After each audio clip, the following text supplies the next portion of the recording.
भारतीय स्वतंत्रता संग्राम के महान सेनानी सीताराम आजाद की 34वीं पुण्यतिथि के अवसर पर पत्रकार भवन प्रांगण स्थित उनकी प्रतिमा स्थल पर कार्यक्रम का आयोजन किया गया।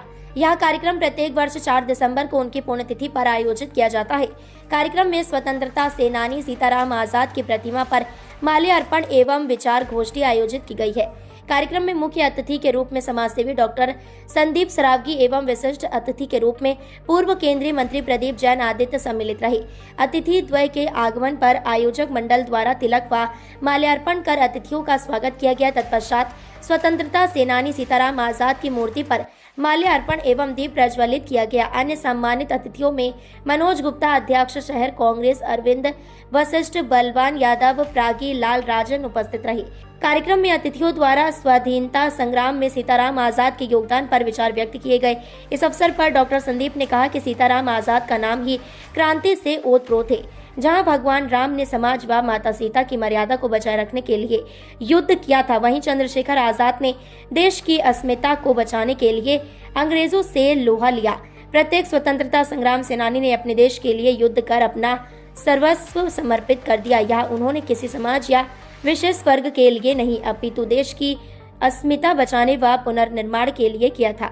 उनके द्वारा दिए बलिदानों का उद्देश्य यही था कि हम सभी मिलजुल कर देश को प्रगति पथ पर प्रशस्त करने का कार्य करें।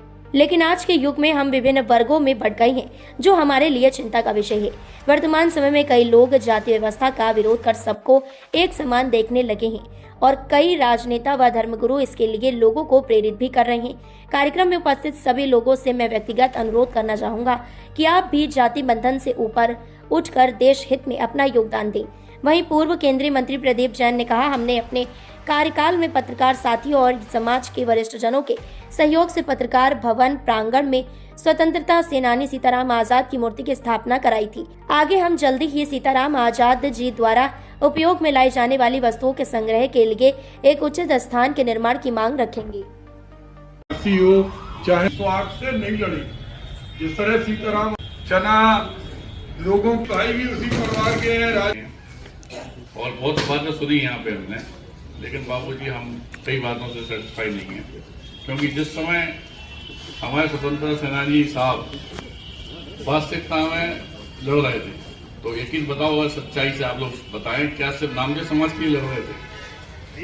पूरे देश के लिए। यह बार बार कहना है कि सिर्फ नामदेव समाज की स्वतंत्रता सेना है, यह बार बार कहना है कि सिर्फ इनके लिए कमरा बनाना, यह बार बार कहना है कि इनके परिवार के लोग परेशान है। नहीं, ये नामदेव समाज के लिए परेशान नहीं है, अपन ने नामदेव सिर्फ समाज को बना दो, ज्यादा परेशान है। अगर पूरा देश, पूरा बुंदेलखंड इस बात को पहचानने लगे कि वास्तविकता में इनके परिवार ने योगदान दिया है, तो इनकी जो परेशानी है वो 1 मिनट में दूर हो। हम लोगों की सबसे बड़ी दिक्कत पता होगी कि पहले जात पात में बट गए, तो ईश्वर भी बांट रहे हैं। अब अगर एक मंच पे 4 पार्टी के लोग बड़े, चारों के व्यक्तित्व जो सोच है वो अलग अलग है, उसे राजनीतिक मुद्दा सिर्फ नामदेव समाज का नहीं बनाना चाहिए। माननीय इसे इस तरह से पेश करना चाहिए कि जितने भी स्वतंत्रता सेनानी इस बुंदेलखंड की भूमि धरा पे हैं, या झांसी में है या भारत वर्ष में, इनके लिए क्या करना चाहिए, इस बात पे विचार करो। ये सरकार क्या, प्रधानमंत्री नरेंद्र मोदी भी आपकी बात सुनेंगे, इस बात का हम वचन दें। क्योंकि हम लोग एक जगह पे विचरण स्थिति में आ जाते हैं, जब आपस में बांटा बूटी का काम चलता है ना, तो उस समय आप अकेले खड़े दिखाई देते हैं। और नामदेव समाज अकेली नहीं है। मैं संदीप सरावगी नामदेव भी आपके सामने हूँ, और भाई साहब भी संग में, क्योंकि बलवान भाई साहब याद आना, लेकिन सच्चाई पूछे पैदा हुई तो समय बड़े भाई हैं, ईमानदारी से पारिवारिक संबंध है। मनोज भाई साहब बड़े भैया है, भाई साहब हैं, कौन सी जात से काले हो जाओ, हमारे परिवार के बड़े भैया, आप जाना थे, आप समझो। बाबू जी है आपकी के पिता कहा है, हमारा पिता ही हो गया, तुमने आपके चरण स्पर्श करे। जिस दिन ये अनुभूति आपके अंदर आ जाएगी, उस दिन इस बुंदेलखंड की धरा को आगे बढ़ने से कोई नहीं रोक सकता। जिस वीराना लक्ष्मीबाई की आप बात कर रहे हैं, जिस दिन वे सोचती कि सिर्फ हमें अपने परिवार के लिए लड़ना है, तो 1 मिनट में लड़के खत्म कर देते, लेकिन इस पूरे देश के लिए लड़ने के लिए क्रांति की चिंगारी लेके 22-23 साल की लड़की पीछे 1 साल का बच्चा बांध के, दोनों हाथ में तलवार लेके, मुंह में लगाम लेके निकली, सिर्फ देश को बचाने। प्रेरणा स्रोत नहीं हमारे लिए। इसी तरीके से अगर आप लोग इस देश की बात करोगे तो आप भी प्रेरणा स्रोत बन जाए।